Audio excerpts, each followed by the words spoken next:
Minnesota State got a look. The whistle has not come yet. There's a turn and a fire. Mavericks coming to get the score. Minnesota State's David Silye off the left wing came in. That puck bounced around off the goaltender a couple of times and it bounced to the left side, and there was no one to stop Silye from walking right in and putting it over the prone goaltender, and the Mavericks tie this game up. From BLC Studios in Mankato, Minnesota, this is the Maverick Hockey Live Podcast, presented by Dunkin, with your host, Shane Frederick. This is the Maverick Hockey Live Podcast, presented by Dunkin. I'm the host, Shane Frederick, and joining me today is Minnesota State junior forward David Silye. How you doing today, David? I'm good. Thanks for having me on. Absolutely. Good to see you again. It's been a few months. I know you did the podcast last year as well, and that was a fun conversation. Now it's a new season, and you're a few weeks in. What's different about this team? Mike Hastings always talks about kind of developing your own personality every season, every team. You had a lot to kind of live up to from last year with everything that went on. How have you kind of found your identity this year so far? I think part of it is we're still working on that. I think these first 6 games have really helped us kind of identify what our identity is when we're playing well. And there's times where we haven't been playing well. And so now we kind of know what we have to do to build that identity and kind of create our own, kind of culture around our team. And I think a lot of guys are starting to step into roles and find roles. It's always with the beginning of the year is like, different guys coming back. You want guys to take steps and new guys to fill in. And I think, a couple of young guys, the freshmen are stepping in, especially on the back end. And we got a couple forwards too that are stepping in. So we're finding our groove here, and we're excited to start conference play. Yeah, and you start conference play this week, playing Bowling Green at home, coming off a couple tough losses up at St. Cloud. I think everybody kind of looked after you guys lost Friday night as you'll win Saturday and you'll be 4-2 just like you were with a tough schedule last year. But alas, you're 3-3. How's been the response to that weekend this week in practice, and how do you feel like you guys played overall that weekend? I think we had good moments. 80% of the game, I thought we controlled pace, but it really showed us that we need to be detailed on everything we do for a full 60, and if we want to win a lot of hockey games this year. So, as much as that loss sucked, it's our job to kind of learn from that and make sure it doesn't happen again. So, you'd like to be 4-2, kind of like you said, and we kind of like let 2 games slip away. I thought both those games were definitely winnable, and we were right there. And but as long as I think this week we really focus on, staying detailed for the full practice and making sure we can play a full 60 coming up. What's it like to play that tough a schedule right out of the gates? I mean, I know you had the Omaha exhibition game, and you guys treated like that as an exhibition, I think, and then you play Minnesota, and then you play Duluth, and then you play St. Cloud, and you throw you guys in there. That's a tough, group of college hockey programs, all within a few hours of each other, and you guys, everyone's battling for state pride, bragging rights, repay from Frozen Fours, etc. What's it like to play, that tough a schedule, right, through the month of October? It's exciting. I think it's kind of partly why we come here, because you want to play the best. And I think last year we started off with the defending national champions, so we had that to kind of build off. And this year it was the Battle of Minnesota.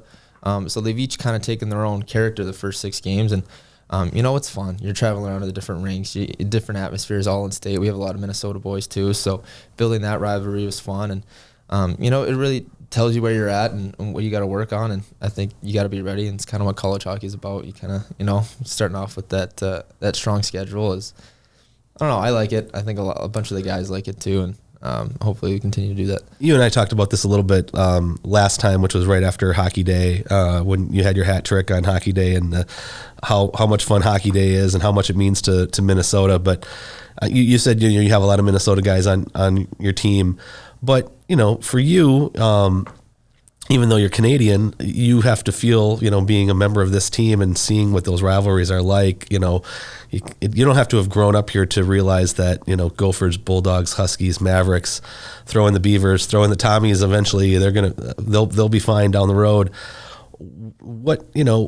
how quickly do you realize what that rivalry is like for you as somewhat of an outsider, even though, the Minnesotans do love to talk about, state of hockey and all that stuff.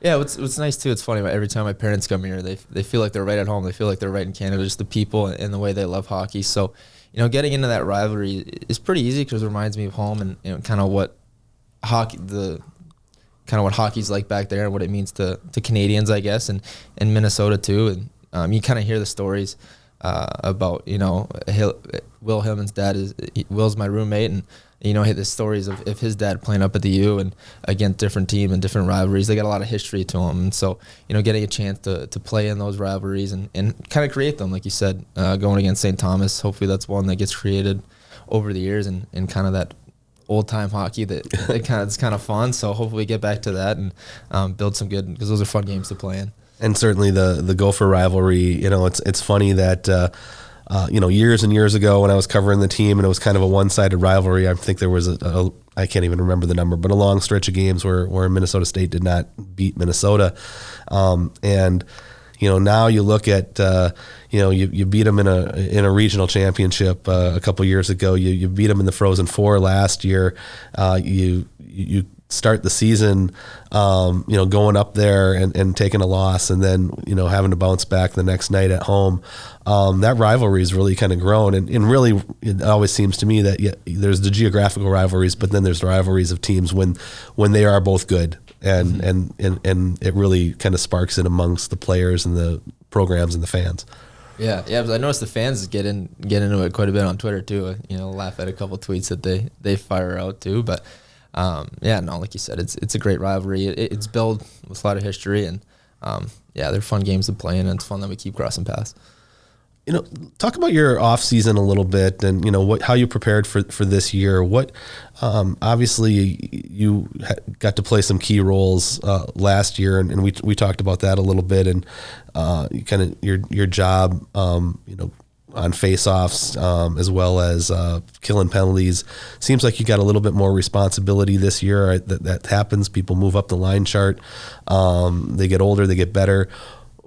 How did you prepare for this year and kind of different responsibilities there?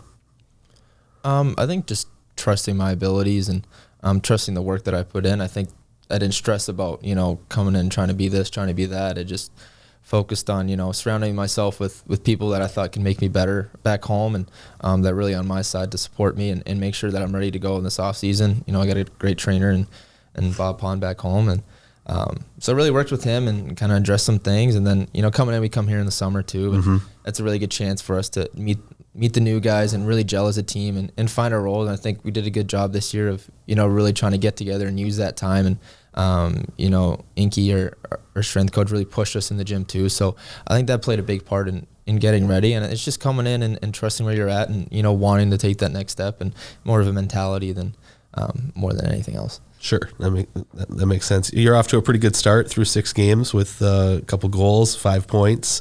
You off to the start you want to be off to personally? I mean, I got to be happy with it. But you always want more out of yourself. There's a couple missed chances that you want to capitalize on and kind of learn from them. And, it's part of the game too. And part of being at this program is you're always trying to be better. And, people are coming for you.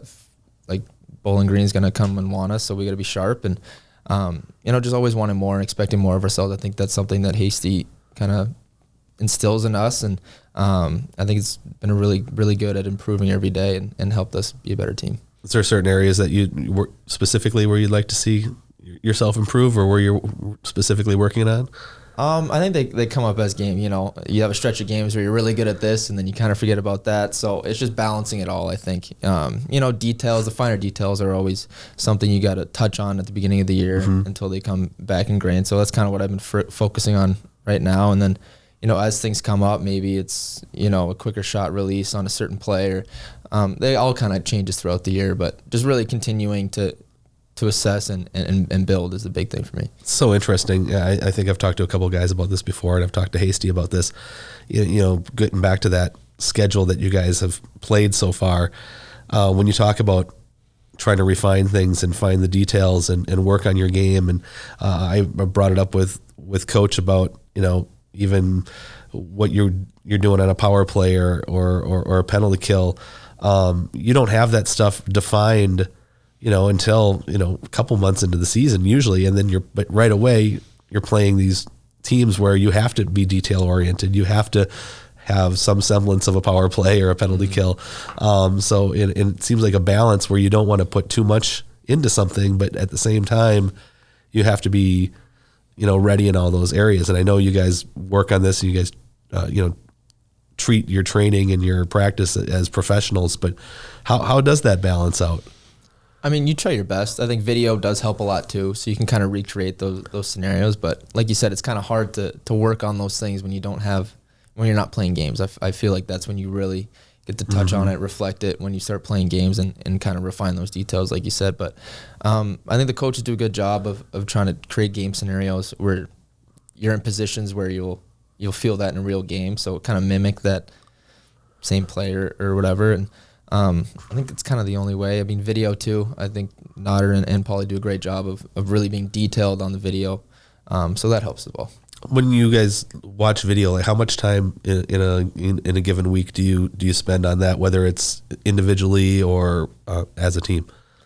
I think as much as we need, if that makes sense. So upcoming week, if we play a team that we've played a lot, maybe it'll be a little less, a little lighter, coming off a good week and good details. If we didn't have the best weekend and, we got a big rivalry coming up and we got to be sharp on our details, it just kind of touches. So there's no set time. And obviously they're always available for guys to do extra video, which is nice too and really helpful.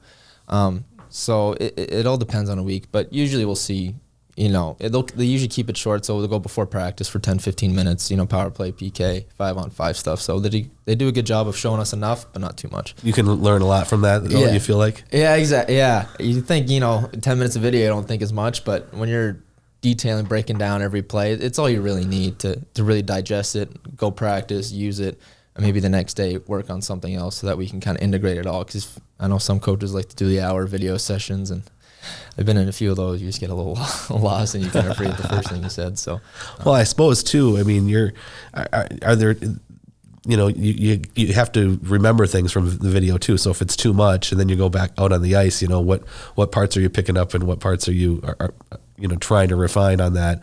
And there's got to be times where you see stuff on video that you didn't even realize you were doing, or it can be a habit thing or just a certain way of playing or a certain place you're supposed to be on the ice you thought you were and didn't realize it. I mean, that stuff comes up all the time, I suppose. Yeah, I mean, the game is so fast, especially right now. Maybe you thought you saw a play, but then maybe you didn't. So that's another valuable tool that video does, is it does help you kind of see maybe your stick wasn't actually there, or maybe you weren't moving your feet when coach said you were, or when you thought you were, but coach said you weren't. So just little things like that. Yeah. You got to be careful about arguing back, I suppose, when they got the video to come out and prove. Yeah, you got to really be 100%, or else you'll get toasted for sure.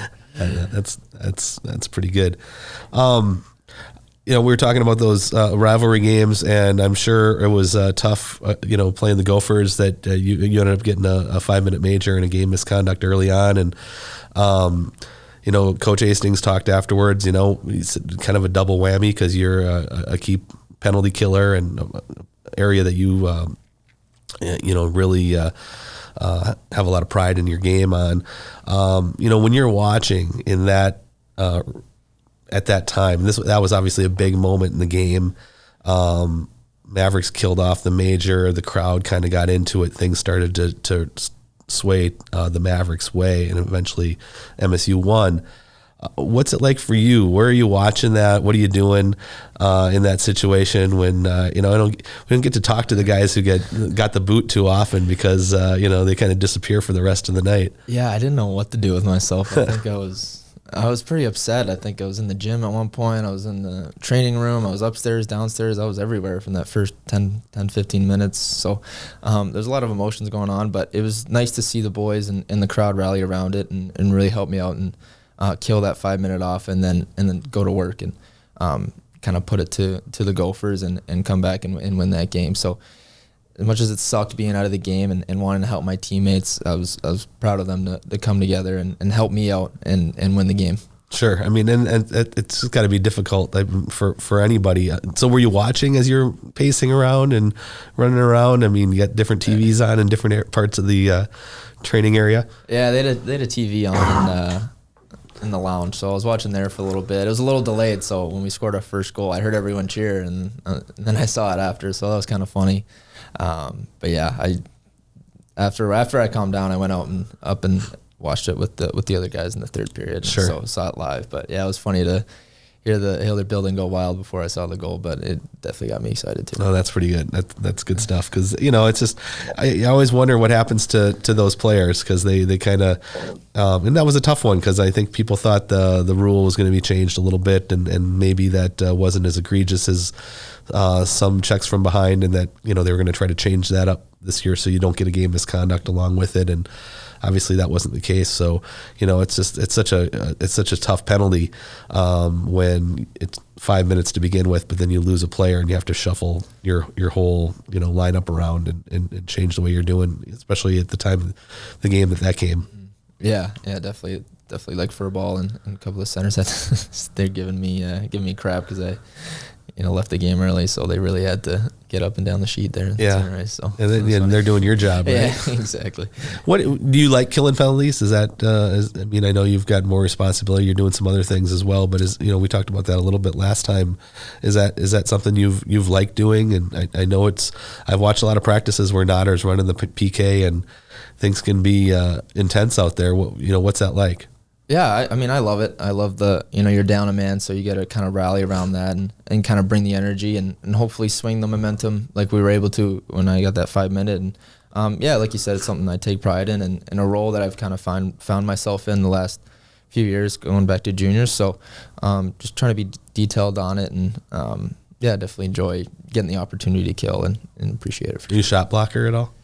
Yeah, you got to be if you're on the penalty kill, but I probably Right. should be blocking a little more shots than I have this year. Well, it's early, and it's always an amazing thing. Going back to that same game against the Gophers, watching late in the game, probably at a time where you might have been out on the ice. Christian Fitzgerald blocked a couple shots, and then I noted that, and I just thought, like, wow, it's early in the season, and here's a freshman who's kind of getting this Maverick mentality that you guys instill in each other. Do you instill that in the freshmen that come in and talk about those expectations, so they're not just coming in from the coaching staff and that it does come from the other players about here's how we play, and this is how we do things, and if you want to play, you got to. Yeah, I think do this. It's something Hasty expects, but it's something I think we do by example. Right. I think when he did block the shot, I think you could look at the whole bench and they were going crazy. Yeah. It's a way that we build trust with each other and kind of show that, I'll battle for you. And that's how we come closer and how when we get into those tight games that we know we got each other's back. So, really proud of him for stepping up. And I think he took two right in. Yeah. Go back to back. So I think so. That was a cool moment and definitely got the crowd into it. And, it really shows a lot to the guys on our team too. Yeah, it's I tell you, watching from the stands, I'm just kudos to you guys for doing that because I always laugh because the goalies are the ones who have all the pads on, so right. you guys are expected to get in front of those pucks. It's pretty crazy. Yeah, some of them are stingers, but no, we're suited up pretty good. Yeah, that's true. Just not the big pads. Yeah, not as much. Excuse me. So kind of going forward here, you coming off the two losses, you feel like just you're going into conference play here. Does mentality change a little bit going into conference play, and or you kind of trying to build off and improve on what happened last weekend, or how does that work? I think going into conference play definitely means a little more because it's our conference, right? We want to win our conference. We want to be the best team in our league. And I think being 3-3 and losing those two games, our margin for error is a little less with the way the NCAA works. And so we got to be really detailed. And I think just, being excited and like I touched on before, playing a full 60. And I think if we do that, we show that we can skate with the top teams in the country. So just trusting our game and just really it comes down to playing a full 60 and being detailed and working for each other, blocking shots, getting pucks low and putting pucks where we can get them, and just really playing for each other here, I think is big. Do you feel like you have just yourself after going through this for a year, that you have a particular team that feels like a big rivalry in conference? I feel like every team has a little bit of their own little matchup, little rivalry. I know Bowling Green weekend and Bemidji weekend are big for Nodder. He gets really excited about it, which elevates our game and elevates us, and it's a good way for us to kind of rally around that and build this, kind of conference play. And, Tech's got its own little persona to it too when we play them. So it's fun to see how you play different teams, and over the course, especially I was only here for 1 year, so I can imagine guys that have been here for 4 kind of playing the same teams, and you kind of relive old games where you kind of get that same energy, same feel coming into it. And I will say, when you're playing a certain team, you do have a different vibe to it, different energy to it, which is exciting. Yeah. And I think Bowling Green, they're hard, they're heavy. They like to get pucks to the net. So we're ready to battle this week, and we're ready to play a tough game and really grind them down and get a W. Yeah, that's right off the bat to play Bowling Green. I think that rivalry's really developed, but you're right, and I think it's been great to see, in the the way this conference is shaped up over the years, whether it was the WCHA or now the CCHA, and having those. I was talking to someone the other day because you guys have been as a program so dominant. I said, but yeah, it's still the oftentimes the McNaughton Cup comes down to one of the last weekends of the season still, so it's not automatic, and so you still have to find a way to win the right games at the right time to win that trophy, and the rivalries change as you go on, whether it's Tech or Bemidji or Bowling Green. I think it's fun for fans to kind of see that, and then when you've been on the run you guys have been on.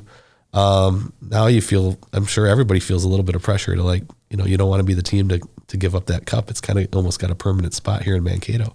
Yeah. I mean, it's pressure, but it's also pride. It's pride to keep it here and earn it and really earn it here. I mean, I think if we go to battle, and it means something to see all those banners in a row up in the stands, and it's something we get to look at every day and remind ourselves that those weren't easy to put up. It's not easy to put up whatever they got, 5, 6 up there. So it's something that we're looking to put 7 in, and it motivates us to be hard, and when practice is getting tough, and it's all worth something, and by the end of the year it's going to pay off. I never really thought about that, those kind of hanging over your head in practice, even when you look up and see those, so you do see that, and you do think about it. Yeah, I'd say so. You see, I mean, there's a lot of history in that building, a lot of games won, so something special to be part of, especially in this program. And yeah, it's fun to look up and kind of see. Yeah, it's amazing how many there are now. It's there used to be nothing hanging up there, and now it's a lot. It's pretty cool. Yeah, it is. Well, thanks for joining me for the podcast. I really appreciate it. Best of luck against the Falcons again this weekend and going forward, and maybe we'll have you on later in the year. All right, thank you. All right, that's David Silye. I'm Shane Frederick. This has been the Maverick Hockey Live podcast presented by Dunkin. We'll see you next week.